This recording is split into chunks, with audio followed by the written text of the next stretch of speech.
It's 6 a.m. A supervisor is standing at the front of the room reading from a binder. Half the crew is staring at the floor. The other half is already mentally on their first coffee break. When safety messaging is repetitive, it becomes visual wallpaper, and the human brain simply tunes it out. This is safety message fatigue. Once a crew reaches this point, critical hazard updates become invisible. That mental disconnect has physical consequences.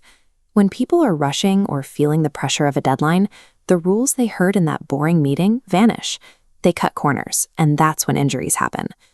The old approach was about checking a legal box, signing a sheet to stay compliant. But effective organizations have moved away from that. They focus on participation, building a culture where the crew actually cares about the outcome.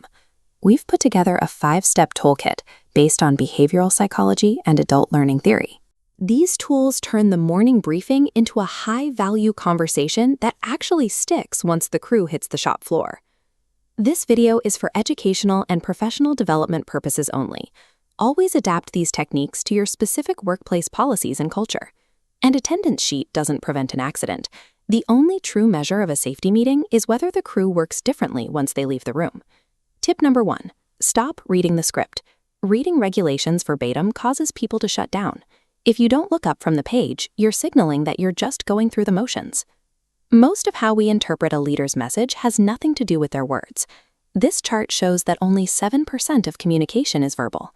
The other 93% comes from your tone, your facial expressions, and your body language.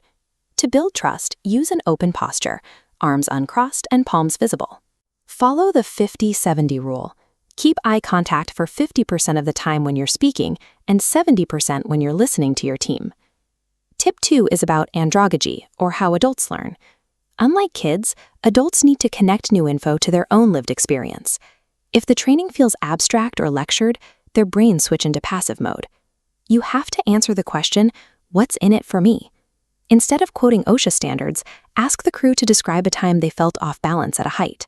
Use real near-miss stories to make the stakes personal. When a worker imagines the personal consequences of a shortcut, they're much more likely to follow the protocol. They aren't doing it for the company, they're doing it for themselves and their families. When you bury a crew in a mountain of abstract data, their brains simply stop processing. Cognitive load theory tells us that working memory is limited. Once you hit that limit, the information is lost. This is why we use the rule of 3. Break any complex procedure into 3 digestible phases. It makes recall easier under pressure. Simplify further with the one thing rule. Focus the meeting on a single memorable action item for the shift. Tip 4 is interaction over information. Traditional meetings fail when they stay a one-way lecture.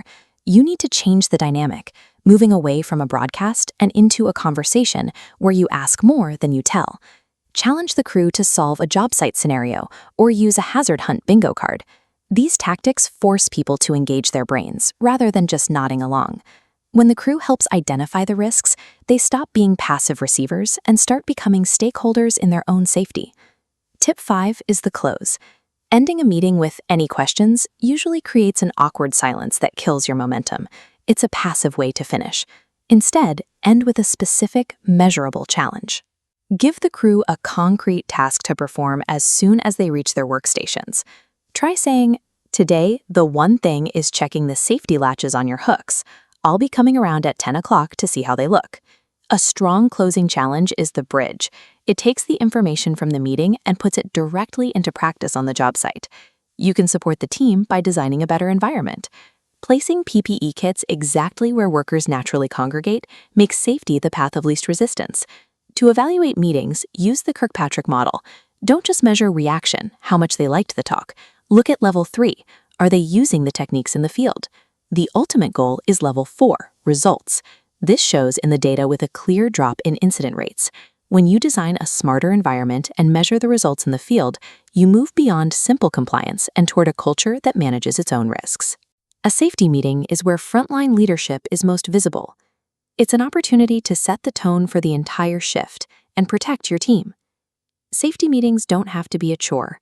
When you lead them with respect, clarity, and genuine engagement, they become the most valuable part of the day, for your crew and for your career. If you want to learn more about practical safety leadership, OSHA compliance, and advancing your HSE career, subscribe to the HSE Study YouTube channel. Check out the other videos to keep building your skills, and we'll see you in the next one.